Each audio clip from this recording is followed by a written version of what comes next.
Video में हम समझेंगे ट्रेन अपने ट्रैक को कैसे चेंज कर लेती है। किसी स्टेशन पर जब दो एक्सप्रेस ट्रेनें एक साथ पहुंचती हैं और एक लेट से है और एक टाइमली चल रही है, तो स्टेशन मास्टर पहले किस ट्रेन को छोड़ेगा। और साथ ही आप देखे होंगे कि जब ट्रेन क्रॉस करती है तो एक बाएं हाथ में हरा झंडा लेकर क्यों दिखाया जाता है। देखिए, रेलवे ट्रैक को बिछाने का 1 किलोमीटर बिछाने का खर्चा 20 करोड़ आता है, लेकिन ये डिपेंड करता है कि रास्ते में अगर पहाड़ है या ब्रिज है तो ये खर्च बढ़ सकते हैं। इस ट्रैक को बनाने के बाद अगर आप चाहते हैं कि इसको इलेक्ट्रिक से चलाएं तो एक्स्ट्रा इलेक्ट्रिफिकेशन का खर्चा 1 करोड़ रुपए प्रति किलोमीटर आता है। देखिए, जो लोहे की पटरी गई है ना, उसको हम लोग कहते हैं रेल। इस रेल पे चलने वाली गाड़ी को कहते हैं रेलगाड़ी। अब ये रेल को ऐसे ही बिछा देंगे तो धंस जाएगा। तो इसको आप पढ़े होंगे कि एरिया बढ़ा दीजिएगा तो प्रेशर कम लगता है। तो एरिया बढ़ाने के लिए इसके नीचे स्लीपर बिछाते हैं। पहले ये स्लीपर लकड़ी के हुआ करते थे, लेकिन बरसात में वो सड़ जाते थे, तो बाद में सीमेंट के स्लीपर को लाया गया। तो ये बीच में जो बिछाए गए हैं स्लीपर है। एक रेलवे में जो ट्रेन में स्लीपर होता है सोने वाला, वो अलग है। ये लोहे का हो गया रेल, ये स्लीपर। रेल और स्लीपर को आपस में जोड़े रखने के लिए हम यहाँ पर एक क्लिप का प्रयोग करते हैं, जो इस तरह से राउंड शेप में घुसा हुआ है। और क्लिप को फास्टनिंग द्वारा कस दिया जाता है। तो ये फास्टनिंग डिवाइस हो गया। रेल ट्रैक के किनारे बड़े बड़े पत्थर बिछा दिया जाता है। इन पत्थरों को हम बैलेस्ट कहते हैं। ये पत्थर कई रीजन से बिछाए जाते हैं, क्योंकि आप ट्रैक को तो ऐसे बिछा दिए हैं, लेकिन उसमें मजबूती कहाँ है? कहीं से बांधे हैं उसको, कहीं से सीमेंट से ढलैया किए हैं? नहीं। तो वो इधर उधर पूरा ट्रैक इधर से उधर हो जाएगा ट्रेन के लोड से, इसलिए वो इधर उधर ना घस के हम लोग क्या करते हैं, ट्रैक पर पत्थर बिछा देते हैं ताकि उसको एक जगह शेप मिल सके। साथ ही पत्थर बिछा देने से ट्रैक के नीचे की मिट्टी बरसात में खिसक के नहीं निकलती है, वरना दुर्घटना हो जाएगा। बैलेस्ट बिछा देने से इस ट्रैक पर जंगल झाड़ घास वगैरह भी नहीं निकलते हैं। लेकिन यह बैलेस्ट जो होता है ट्रेन की दबाव से नीचे से फूटने लगता है, जिसे बार बार मेंटेनेंस की जरूरत होती है। बैलेस्ट पर आप 200 किलोमीटर प्रति घंटा की रफ्तार से ज्यादा ट्रेन को नहीं ले जा सकते हैं, वरना बैलेस्ट कंपन करके हट जाएगा, ट्रैक से दुर्घटनाग्रस्त हो जाएगा। इसलिए इस बैलेस्ट की जगह पर हम कंक्रीट बैलेस्ट का प्रयोग करते हैं। पूरे सीमेंट की ढलैया कर देते हैं और उसी में ट्रेन को क्लिप फास्टनर से रेल को कस देते हैं। बुलेट ट्रेन चलाने के लिए आपको इसी कंक्रीट बैलेस्ट की जरूरत पड़ेगी। इस ट्रैक पर बुलेट ट्रेन ले ही नहीं जा सकते हैं। इस इमेज में देखेंगे तो बुलेट ट्रेन के आगे तो जो ट्रैक है उस पर तो बैलेस्ट पत्थर फेंका हुआ है। आप कहेंगे कि हम झूठ बोल रहे थे। देखिए, जब बुलेट ट्रेन स्टेशन पर खड़ी रहती है तो वहां पर बैलेस्ट बिछा सकते हैं, क्योंकि स्टेशन के पास स्पीड ज्यादा नहीं होती है या डिपो में स्पीड ज्यादा नहीं होती है। लेकिन आगे के लिए आपको इसे कंक्रीट देना ही पड़ेगा।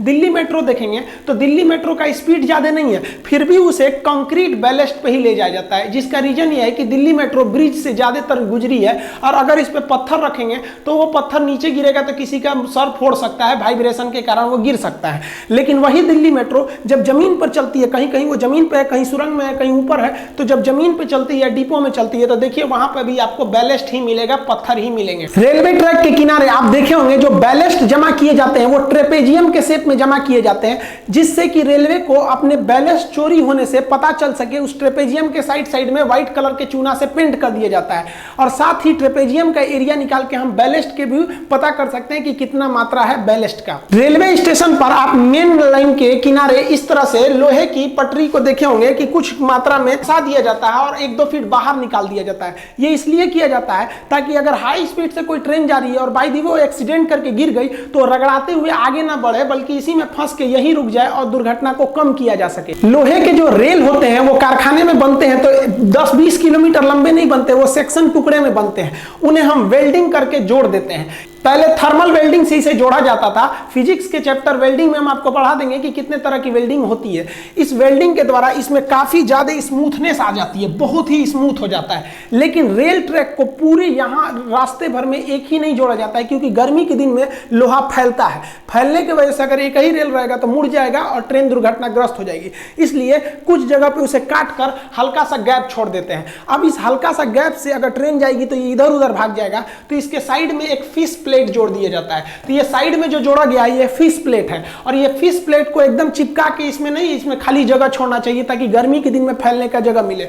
देखिए, ठंडी के दिन में सिकुड़ गया है, गर्मी के दिन में देखिए एकदम चिपक गया है। यहाँ भी ये साइड में फिश प्लेट लगा हुआ है, तो जो 1-1.5 फीट का लगा है ये क्या है, फिश प्लेट है। इसमें खाली जगह दिया जाता है। आप फिजिक्स में पढ़े होंगे थर्मल एक्सपेंशन, और थर्मल एक्सपेंशन में जो सीधे बढ़ता है उसे लीनियर एक्सपेंशन या रेखीय प्रसार कहते हैं। आप रेलवे ट्रैक पर इस तरह जालीनुमा आकृति देखे होंगे, इसे हम लोग रेल प्रोटेक्शन वार्निंग सिस्टम यानी TPWS कहते हैं। ये क्या करता है, ये सिग्नल से पहले लगाया गया रहता है ताकि ये ट्रेन के स्पीड को रोक सके। जैसे मान लीजिए आगे सिग्नल येलो है, येलो में आपको 30 के स्पीड में जाना है और आपकी स्पीड 70 का है, तो तुरंत ये क्या करेगा, सेंसर लोकोमोटिव इंजन में मैसेज कर देगा, वो ब्रेक अप्लाई करके स्पीड को धीमा कर देगा। या मान लीजिए आगे का सिग्नल रेड है और इधर कोई 90 की स्पीड में ट्रेन लेके गया, तो समझ जाएगा सोच रहा है इतना तेज लेके जा रहा है, ठोक देगा आगे जाके, रोक दो इसको, तुरंत मैसेज कर देगा कि आगे सिग्नल रेड है, तो ब्रेक अप्लाई करके ट्रेन को रोके देगा। वहां पर रेल ट्रैक के किनारे आप इस तरह से सफेद पत्थर देखेंगे, इस पे कुछ अंक लिखा रहता है। जैसे मान लीजिए यहां लिख दिया 781/7। ये क्यों लिखा रहता है, ये ड्राइवर के लिए लिखा रहता है कि अगर ड्राइवर ट्रेन को लेके जा रहा है और उसे ट्रैक में कोई गड़बड़ी दिखाई देती है, तो उसे गांव शहर का पता नहीं रहता है कि कहां से गुजर रहे हैं, तो वो तुरंत इसी नंबर को देख के इन्फॉर्म करता है कि 781/7 के पास हमने एक गड़बड़ी देखा था, आप उसको तुरंत ठीक कीजिए। वरना ड्राइवर को क्या पता कि किस गांव से निकला है वो। साथ ही इस पत्थर को थोड़ी दूरी पर लगाया जाता है ट्रैक के, ताकि इससे ये भी पता चल जाए कि कहां तक रेलवे की जमीन है। इस पत्थर के अंदर का जमीन रेलवे का, बाहर की जमीन वह गांव की जिसकी जमीन है उसकी हो जाती है। देखिए रेलवे में जो हम एक शहर से दूसरे शहर जाते हैं वो मेन लाइन के थ्रू जाते हैं, ये मेन लाइन सीधे गई रहती है। लेकिन जब स्टेशन पे ट्रेन आती है तो ये कई सारे लूप लाइन के थ्रू आती है। इस लूप लाइन पे हम आराम से चढ़ सकें इसलिए इसके किनारे प्लेटफॉर्म बना दिए जाते हैं। तो मेन लाइन से जहां लूप लाइन चालू होता है उसे हम कहते हैं स्टेशन सेक्शन, यहां की जिम्मेदारी स्टेशन मास्टर की होती है। इसके बाहर जब मेन लाइन चला जाता है उसे कहते हैं ब्लॉक सेक्शन, उसके ट्रेन किधर गई ये स्टेशन मास्टर को नहीं पता है, ये कंट्रोलर को पता होता है। कंट्रोलर ट्रेन को ले आता है ब्लॉक सेक्शन से मेन लाइन के थ्रू और यहां पर स्टेशन मास्टर को हैंडओवर कर देता है कि तुम अपने हिसाब से प्लेटफॉर्म देखो कौन सा लूप लाइन खाली है और वहां ट्रेन को ले लो। तब स्टेशन मास्टर पॉइंट मशीन द्वारा इसके ट्रैक को चेंज करता है, कैसे पटरी चेंज करता है उसे अपने प्लेटफॉर्म पर लेता है। देखिए यहां लूप लाइन में एक खतरा हो सकता है। मान लिया कि ये मेन लाइन है, इस मेन लाइन से कोई ट्रेन आई है और इधर लूप लाइन में गई, लूप लाइन में गई और ये जो इसका ड्राइवर है ये पहले ही रोक दिया थोड़ा आगे अपने हिसाब से कि भैया हम रोक दिए, और ये ट्रेन लंबी होने की वजह से इसका पिछला हिस्सा अभी मेन लाइन पर ही है। अब आप बताइए इसका पिछला हिस्सा मेन लाइन पर है और आगे से कोई ट्रेन आ रही है, स्टेशन मास्टर उसको कहा कि भाई तुम्हारा स्टॉपेज यहाँ नहीं है, तुम सुपर फास्ट हो निकलो यहाँ से, तो ये यहाँ से आएगी या धड़ाक से इसके पिछला हिस्सा को मार के तोड़ के निकल जाएगी। तो इसको जरूरी है कि कोई भी ट्रेन प्रॉपरली लूप लाइन के अंदर घुस के स्टेशन सेक्शन पे खड़ी रहे, न कि मेन लाइन पे खड़ी रहे। तो इसकी पहचान कैसे किया जाएगा, तो गार्ड इसकी पहचान करता है। गार्ड को कैसे पता चलेगा कि हाँ भैया हम प्रॉपर स्टेशन पे घुस चुके हैं, तो इसके लिए वहां एक FM लिखा रहता है जिसे हम कहते हैं फॉलिंग मार्क। आप देखे होंगे ट्रेन के ट्रैक के किनारे, तो जो गार्ड का डिब्बा है वो इस FM के अंदर रहना चाहिए। अगर इस FM के बाहर है तो समझ जाइए वो ससुरा लूप सेक्शन पे नहीं है, वो मेन लाइन पे है, कोई ना आगे पीछे आके इनको थूर के चल जाएगा। कभी कभी आप देखे होंगे कि ड्राइवर जो होता है ना ट्रेन का, वो पहले ही ब्रेक लगा देता है और गार्ड से कहता है चेक करिए तो क्या है, तो गार्ड देखता है FM किधर है, देखता है अरे ससुरा FM तो अभी अगवे है, कहते हैं आगे ले आगे ले आगे ले, अभी ठोक देगा कोनो पीछे से ले आके। तो ड्राइवर जो होता है ना फिर ट्रेन को थोड़ा दूर चला के रोक देता है, तो प्लेटफॉर्म के लोग घबरा जाते हैं, ये माई चला दिलो रे, अरे भाई वो अभी एडजस्ट कर रहा है। आप एक चीज गौर किए होंगे, ट्रेन में रिजर्वेशन का इतना मारामारी होता है, इतना भीड़ भाड़ होता है, सोचो ट्रेनों को लंबा काहे नहीं बनाता है, कम में डिब्बा क्यों जोड़ता है। और आप देखे होंगे मालगाड़ी में ज्यादा डिब्बा होता है और सवारी गाड़ी में कम डिब्बा होता है, ऐसा नहीं होता है। देखिए डिब्बे का जो संख्या होता है ये डिपेंड करता है लूप लाइन कितना बड़ा है। जैसे यहाँ में ट्रैक बना दिए हैं, ये जो है ये आपका मेन लाइन है, मेन लाइन के बाद अब ट्रेन पे जो खड़ी होगी ये लूप लाइन पे खड़ी होगी, लूप लाइन पे ही बना वो 650 मीटर का होता है। यहाँ हम लिख दिए हैं लूप लाइन कहिए या प्लेटफॉर्म कहिए, वो 650 मीटर का होता है। यानी आपकी ट्रेन 650 मीटर से लंबी नहीं होनी चाहिए। अब यहाँ समझिए ट्रेन की संख्या कैसे डिसाइड करेंगे, डिब्बों की संख्या। जो लाल वाली LHB कोच होती है वो 24 मीटर की होती है, हालांकि इसमें दशमलव में वैल्यू होता है, हम दशमलव पे नहीं जा रहे हैं, 24 मीटर की होती है। अब बताइए 24 से भाग दीजिए 650 में, और उसके बाद भी उसमें एक इंजन जोड़ना रहता है, उसकी भी संख्या को भी आपको मायने रखना है। तो LHB कितना जोड़ते हैं, 23 ठो। और अगर आप नीले वाले ICF की तुलना करेंगे तो ICF की जो लंबाई होती है वो 22 समथिंग मीटर होती है, हम 22 मीटर लिखते हैं। अब इस 22 मीटर से आप भाग देंगे 650 में और फिर उसमें एक एक्स्ट्रा 20 मीटर जगह छोड़िएगा इंजन के लिए, तो वो 24 से 25 बॉगी के लिए फिट होता है इस लूप लाइन पे। इससे ज्यादा बढ़ाएंगे ना तो सोच रहा है लूप लाइन के बाहर चल जाएगा, फॉलिंग मार्क के पीछे गार्ड का डिब्बा रहेगा, मारेगा कोनो पीछे से धोके चल जाएगा। तो सोच रहा मालगाड़िया का इसे लंबा जोड़ लेती है। तो देखिए मालगाड़ी में 2 तरह के ज्यादा डिब्बों का प्रयोग होता है, इस पर हम एक अलग वीडियो बना चुके हैं, आप देख सकते हैं। सकते हैं उसको। जो खुले डिब्बे वाले होते हैं उसे कहते हैं बॉक्स एंड। तो बॉक्स एंड जो होते हैं सब, उसकी जो लंबाई होती है वो 10 मीटर होती है। अब 10 मीटर लंबाई होने की वजह से आप 650 में भाग दीजिएगा, थोड़ा सा जगह छोड़ दीजिएगा इंजन के लिए, तो ये 60 से 64 यानी लगभग 62 डिब्बा को जोड़ सकता है। इसलिए लगता है बाप रे बहुत लंबा है। लंबाई सेम है, बस डिब्बा ज्यादा है क्योंकि डिब्बा छोटा है। और ये कवर वाला देखेंगे बीसीएन को, तो बीसीएन की लंबाई थोड़ी ज्यादा होती है 15 मीटर। तो इसको भाग दीजिएगा आप 650 में, तो ये लगभग 42 तक में ये सूटेबल बैठता है क्योंकि इंजन को भी रखना है। तो ये 42 डिब्बा जोड़ सकता है। तो देखिए मालगाड़ी लंबी नहीं होती है, मतलब उसके डिब्बे छोटे होने की वजह से वो लंबी दिखती है। आप कहिएगा सर तब क्या जरूरत है हमको इतना ट्रेन बढ़ाने की, क्यों ना हम सबका लूप लाइन में बढ़ा दें। अब लूप लाइन बढ़ाइएगा ना तो पूरे हिंदुस्तान के स्टेशन को तोड़ना पड़ेगा और उनके लूप लाइन को बढ़ाना पड़ेगा, फिर प्लेटफॉर्म बढ़ाना पड़ेगा। इसलिए रेलवे कहती है कि इससे अच्छा है क्या है कि भैया ट्रेनें की संख्या बढ़ा देते हैं। अब आप कहेंगे कि सर रेलवे का खड़गपुर स्टेशन, सोनपुर स्टेशन, अभी गोरखपुर रेलवे स्टेशन का ये लूप लाइन इतना बड़ा क्यों है। देखिए रेलवे स्टेशन जो बनाए जाते हैं वो उस समय की परिस्थिति के हिसाब से बनाए जाते हैं। गोरखपुर के इस साइड में प्लेटफॉर्म बढ़ाने का जगह नहीं है, ना इस साइड में, सामने जगह है। तो वो क्या किया गया ना, इस लूप लाइन को ही बहुत ही लंबा कर दिया गया है, एक ही ट्रैक को, और उस पर 3 प्लेटफॉर्म बना दिया गया है। Platform number 1, platform number 2, platform number 2A। तो इस तरह करके 1355 मीटर लंबा कर दिया गया उसको, और वो दुनिया का सबसे लंबा प्लेटफॉर्म हो गया है गोरखपुर का। अब आप सोचिएगा कि गोरखपुर में कैसे ट्रेन चल जाती है। तो देखिए मान लिया कि कोई ट्रेन है यहां पर आकर खड़ी हुई, ठीक है, प्लेटफॉर्म नंबर 1 पे, और यहां पहले से एक ट्रेन है, तो जाएगी कैसे। तो यहां पर एक सेक्शन बनाया गया, यहां से जाती है, उसके बाद ये मेन लाइन होकर चली जाती है। मान लीजिए कि ये दोनों प्लेटफॉर्म भरा हुआ है, ट्रेन को लेना है अगले 2A पर यहां पर, तो इस मेन लाइन से ट्रेन को लाया जाएगा और यहां क्रॉस सेक्शन से इसे घुसा दिया जाएगा। मान लीजिए बीच में कोई ट्रेन खड़ी है, इसको निकलना है, तो यहां से भी इस पे निकाल दिया जाएगा, मेन लाइन से निकालकर। उस पे पैनल बदलने का सिस्टम रहता है जिसको अभी हम समझाते हैं। रेल प्लेटफॉर्म पर आप इस तरह के एक आकृति देखे होंगे जिसमें खुरदुरा निकला रहता है गोटी टाइप का, ये रेड कलर के भी होते हैं। ये एक्चुअली विकलांग लोग के लिए बनाया जाता है, हैंडीकैप के लिए,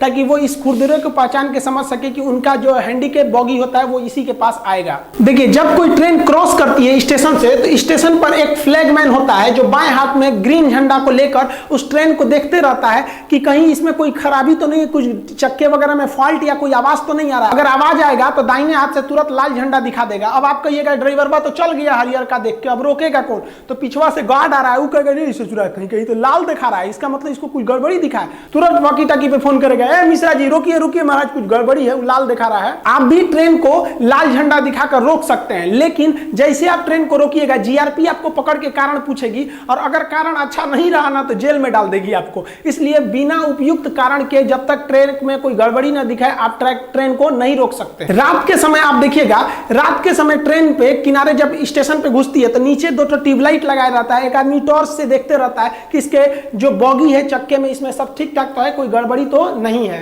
रेल इंजन के बारे में हम आपको A to Z बता दिए थे, आप वीडियो के प्लेलिस्ट में जाके देख सकते हैं। रेल इंजन आप एक चीज देखे होंगे, रेल इंजन के आगे यहाँ कुछ लिखा रहता है शहर का नाम, जैसे हावड़ा, झांसी, गाजियाबाद, कटनी, रांची, इस टाइप का कुछ कुछ लिखा रहता है। ये इसके डिपो और शेड को बताता है कि ये किस शेड का लोकोमोटिव इंजन है, यानी ये बिगड़ेगा तो कहां जाके बनेगा। और यही इसी का डिपो जो है ये इस बात की जिम्मेदारी रखता है कि ये लोको अभी किस ट्रेन में है और कहां पर है, इसका रिकॉर्ड वही रखता है। जैसे ये हावड़ा है तो हावड़ा डिपो ही को पता होगा कि ये उसका इंजन जो है ये 3032 नाम का नंबर का ये इंजन कहां पर है, किस ट्रेन को अभी ये पुल कर रहा है। तो ये सारा रिकॉर्ड स्टेशन मास्टर की जिम्मेदारी नहीं रहती है, ये उस शेड और उस डिपो की जिम्मेदारी रहती है। और अगर इसमें कोई गड़बड़ी रहता है तो दूसरे लोकोमोटिव से खींचकर इसको इसकी शेड में भेज दिया जाता है कि देखो भैया ये तुम्हारा शेड है, इसमें क्या गड़बड़ी आया है। ट्रेन से ज्यादा सिक्योरिटी तो हमको रेल की रखनी पड़ती है कि रेल ट्रैक हुआ ठीक है कि नहीं, तो सबको उलाट देगा। तो रेल ट्रैक के अंदर आई कुछ भी गड़बड़ी या क्रैक का पता लगाने के लिए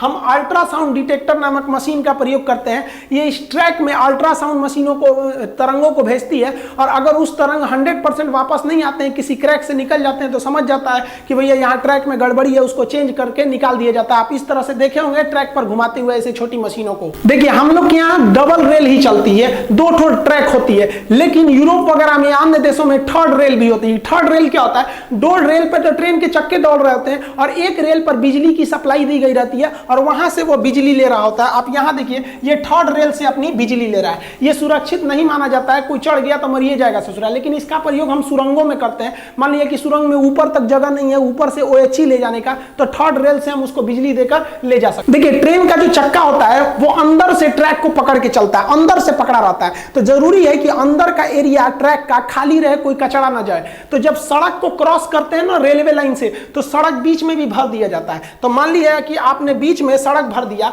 तो ये इसका सीमेंट अंदर भर जाएगा। अब अंदर भर जाएगा तो ट्रेन जो होता है वो अंदर से ही पकड़ कर चलता है, अंदर से पकड़ के चलेगा तो कंक्रीट में टकरा के उलट सकता है, इसलिए यहां पर एक ठो गार्ड रेल को जोड़ दिया जाता है। ये गार्ड रेल जो होता है कि किसी भी कचड़े को ट्रैक के पास नहीं आने देता है जहां रोड क्रॉस हुई रहती है। साथ ही ब्रिज पे भी ये भी आकार का गार्ड रेल आप देखिएगा, ये ब्रिज को जो एक्स्ट्रा मजबूती देने के लिए बनाया जाता है, क्योंकि ब्रिज के नीचे जो जमीन नहीं रहती है तो एक्स्ट्रा मजबूती देने के लिए भी शेप का गार्ड रेल बना दिया जाता है, इसे हम लोग कहते हैं गार्ड रेल। देखिए ट्रेन की जो पटरी होती है वो चेंज कैसे करती है। ट्रेन का जो चक्का होता है ना वो ट्रैक को अंदर से पकड़ कर चलता है। अब अंदर से पकड़ के चलेगा तो वो इस ट्रैक को, जैसे मान लीजिए कि इन दोनों ट्रैक को पकड़ा हुआ है, इसको पकड़ के चलेगा तो ये यहाँ अंदर से जाएगा, अंदर से जाने के बाद इसको पकड़ के इधर चला जाएगा। और अगर इन दोनों को पकड़ा है तो ये अंदर अंदर यहां से चला जाएगा। ट्रैक बाहर से नहीं बल्कि अंदर से पकड़ के चलते हैं। पहले इन ट्रैक को घुमाने के लिए एक ट्रैकमैन होता था जो इसको घुमाता था, पॉइंट मैन बोला जाता था उसको। और ये पॉइंट मैन जहां ज्यादा ट्रैक होते थे तो उसके लिए केबिन बना दिया जाता था। आज ये केबिन किसी काम के नहीं है, हालांकि बड़े स्टेशनों पे मालगाड़ियों के शंटिंग के लिए इसका काम किया जाता है। आप इस तरह से देखे होंगे, जैसे ट्रेन में घुसते होंगे स्टेशन के एरिया में तो आपको केबिन मिलता होगा, दोनों साइड में केबिन, पश्चिम केबिन, पूरब, इस तरह से लिखा रहता होगा। आज के समय में जो ट्रेन ट्रैक चेंज करती है वो एक पॉइंट मशीन द्वारा चेंज कर देती है। जैसे यहाँ देखिए एक मशीन होती है, ये जो स्विच पॉइंट होता है इस ट्रैक को आगे पीछे करके घुमा सकती है। आप यहाँ समझिए, फिर वीडियो में समझाते हैं। ट्रेन जो होता है उसका चक्का वो अंदर से पकड़ के चलता है ट्रैक को। अब यहाँ देखिए ट्रेन का चक्का ये अंदर की ओर एक्स्ट्रा निकला हुआ है इतना, तो ये जो होता है एक्स्ट्रा निकला हुआ ये अंदर से पकड़ लेता है ट्रैक को। अब देखिए ये ट्रैक जहाँ जाएगी ना वहीं ये ट्रेन जाएगा। ट्रेन में स्टीयरिंग नहीं होती है। ट्रेन का चक्का पटरी को अंदर से पकड़ लिया है, अब पटरी जिधर जाएगी ट्रेन उधर जाएगी। अब आप बताइए, यहां से अगर इसको पकड़े हुए हैं और यहां से इसको पकड़े हुए हैं अंदर से, तो आप बताइए यहां अंदर से पकड़ेगा तो ये वाली ट्रैक तो साइड में है, इसको तो पकड़ ही नहीं पाएगा, तो ये सीधे निकलेगा इस ट्रैक के थ्रू यहां से सीधे। और यहां देखिए यहां आ गया है तो ये अंदर से इधर वाली ट्रैक को पकड़ लेगा और इधर वाली ट्रैक को पकड़ के ये इधर से घूम जाएगा। समझ में आया? लेकिन अगर वही हिस्सा अगर हम कहेंगे इसमें कि अगर हम इसका पॉइंट चेंज कर दे, इसको उधर सटा दे, तो ये वाला इधर से हट जाएगा तो ये इधर चला जाएगा और ये वाला इस ट्रैक पर आ जाएगा। देखिए ट्रेन में जब एक सिंगल लाइन होता है, मेन लाइन डबल ना होके एक ही सिंगल लाइन होता है, तो प्लेटफॉर्म से जब ट्रेन को छोड़ा जाता है तो बीच में एक ही ट्रेन को छोड़ सकते हैं, क्योंकि बीच में डबल रास्ते नहीं है आने जाने के लिए। तो ऐसी स्थिति में ट्रेन को क्रॉसिंग कराया जाता था। जैसे मान लीजिए आगे से कोई ट्रेन छोड़ दिया है तो किसी ट्रेन को आप स्टेशन पर रोक के रखिए जब तक कि वो आगे से क्रॉस ना कर जाए, तो इसे क्रॉसिंग कहते हैं। टेक्निकल भाषा में एग्जिंग कहते हैं। जैसे यहां देखिए ये ट्रेन खड़ी है, यहां पर इसको रोक के रखा गया जब तक कि ये मेन लाइन से ये वाली ट्रेन आगे से क्रॉस न कर जाए। जब किसी ट्रेन को प्लेटफॉर्म पर खड़ा कराकर सिंगल लाइन के होने की वजह से आगे से क्रॉस करा